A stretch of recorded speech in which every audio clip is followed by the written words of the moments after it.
a special segment on ITV Gold, we spoke with Barjor Mehta, president of CEPT University, and Kirit Desai, a prominent CEPT alumnus and urban planner based in New York.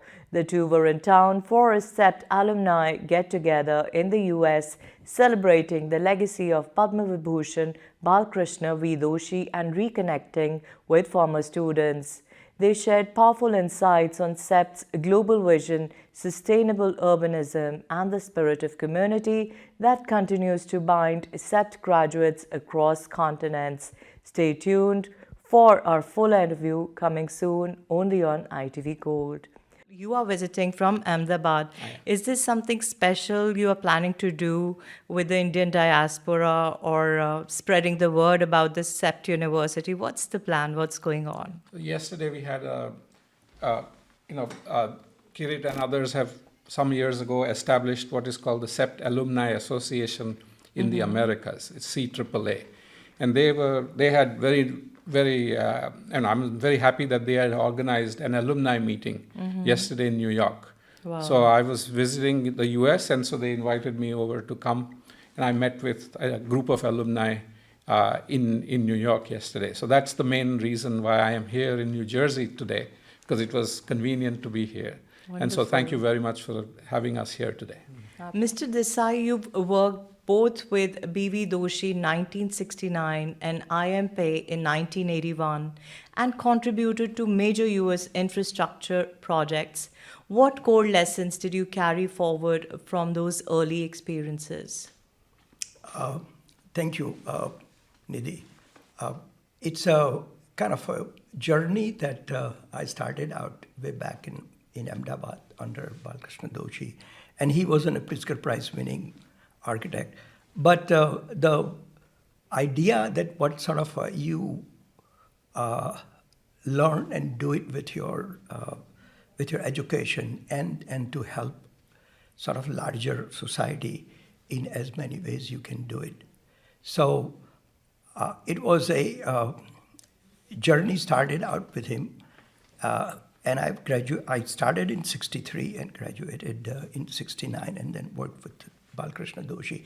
And then I came over here and like back then in 70s that all Indians came here to study and to explain.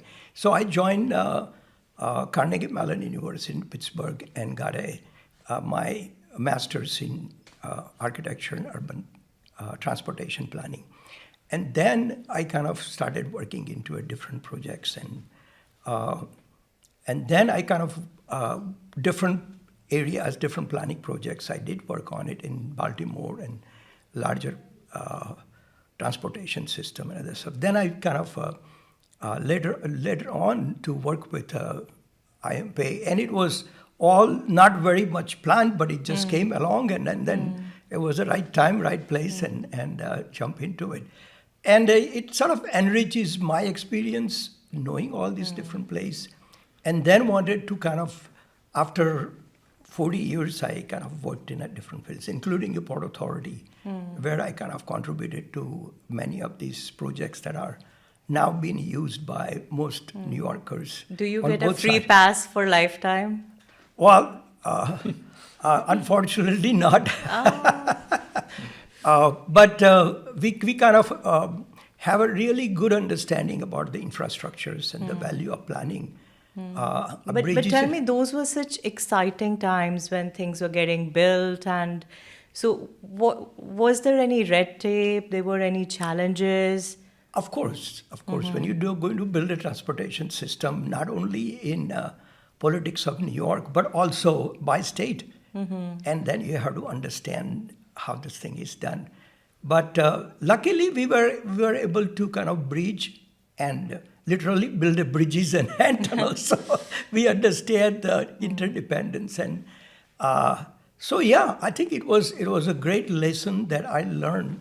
And I was very happy to contribute to and to kind of meet with a lot of different personalities that was really important in shaping and building it. And I was, unfortunately, was at 9/11, and so I kind of was lucky that I did not, before I entered, it was sort of it was collapsed buildings. And so so that whole thing while coming down.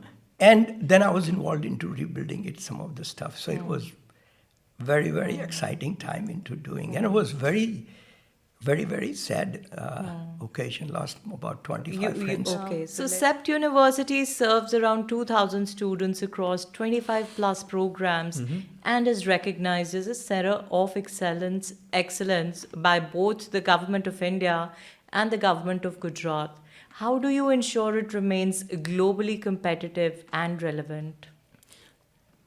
We have a very specific way in terms of our educational. So we do not teach anything on the blackboard except the mandatory subjects which are theoretical based. All our education, all our teaching is through studio based problem solving. So we have small studios, that is 12 to 15 students per studio, with one experienced professional who is the studio tutor, and then a teaching assistant. And so the tutor sets the problem, and these 15 guys sit together and start designing, and the faculty actually pays hands-on, table to table, one-on-one, education. So what happens is, because all these professions, from architecture to planning to engineering to design and management, are problem-solving professions.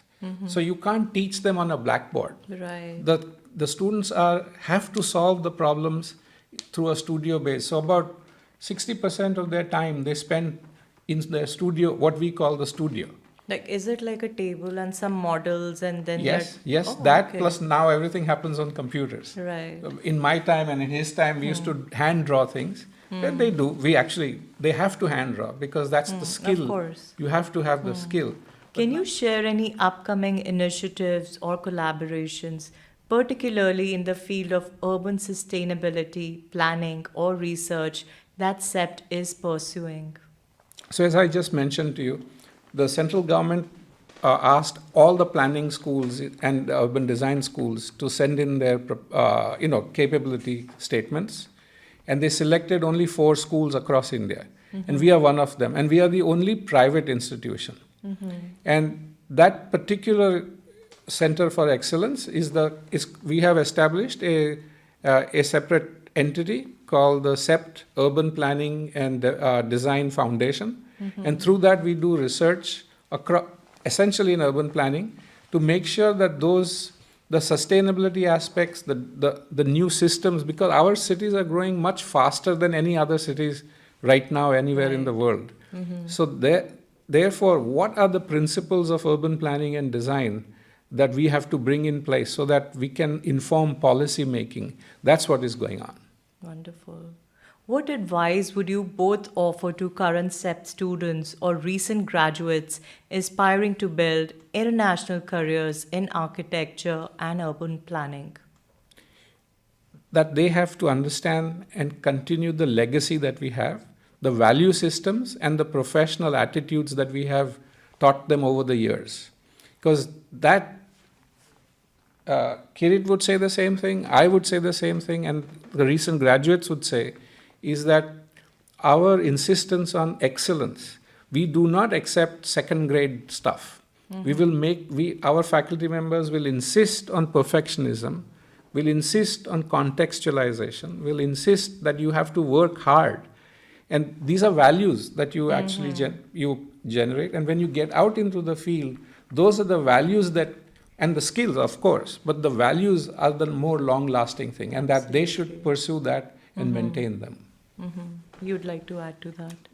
I think, I think Barjor has said most of it. But I would just say that when you come out, try to explore and do the things that you have never really thought about doing it, and challenge yourself and challenge the world. And wonderful. That's a key to personal and the success to the university and the community that you come from. Absolutely.